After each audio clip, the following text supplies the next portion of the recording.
psychology.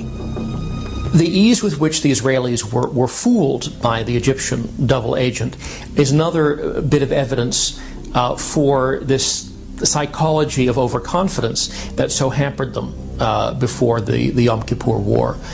That they simply thought that they were far too clever to be fooled by Egyptian intelligence, but that's exactly what happened.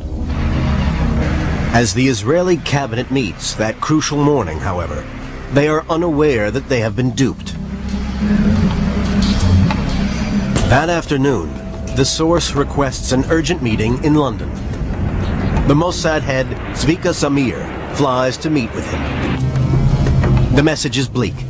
Egypt will attack across the canal at 6 p.m. the following evening. Yom Kippur. Early in the morning, Prime Minister Meir leaves for an emergency meeting of her cabinet. Just 8 hours before the attack, mobilization is ordered. Israeli reservists race to their units. Full mobilization needs 48 hours, but the Israelis don't even get the 8 hours they think the source has given them. At 2 in the afternoon, Egyptian guns open up along the Suez Canal on the forts of the Bar-Lev line.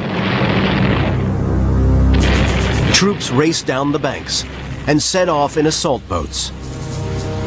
In less than an hour, Egypt has 14,000 men across.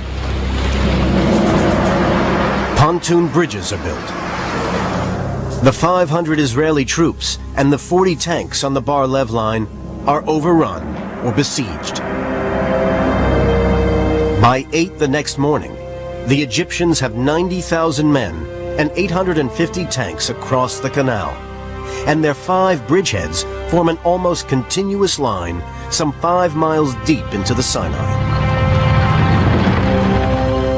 For Israel, it's time to move to the third requirement of the counterstrike battle plan: the timing and surprise of their counterstrike.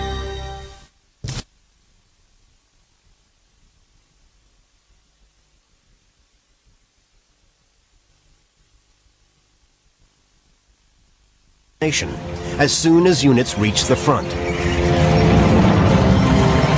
The Israeli tank crews expect the Egyptian infantry to run, as they had in previous confrontations. Instead, the Egyptians hold their ground. But the Egyptian war plan takes the Israelis by surprise in another way.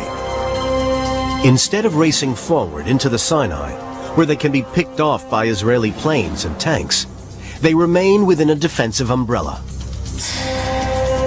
Lethal and well-concealed long-range anti-tank rockets and guns open up.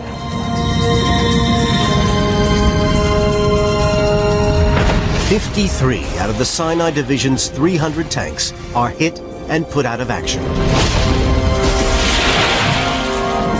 The Israeli Air Force comes under intense attack from the latest Soviet surface-to-air missiles. 35 aircraft are shot down in the first 24 hours.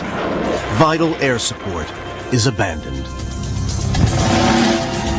The next day, October 8th, the 1st Israeli Reserve's 8 armored brigades arrived to bolster the shattered Sinai Division.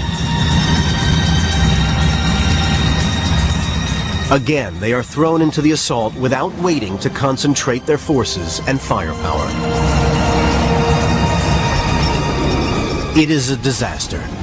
Egyptian anti-tank rocket teams pick off the Israeli tanks from their concealed positions. The Israeli battle plan for counterstrike has failed totally. Israel's leaders discuss the need for a ceasefire.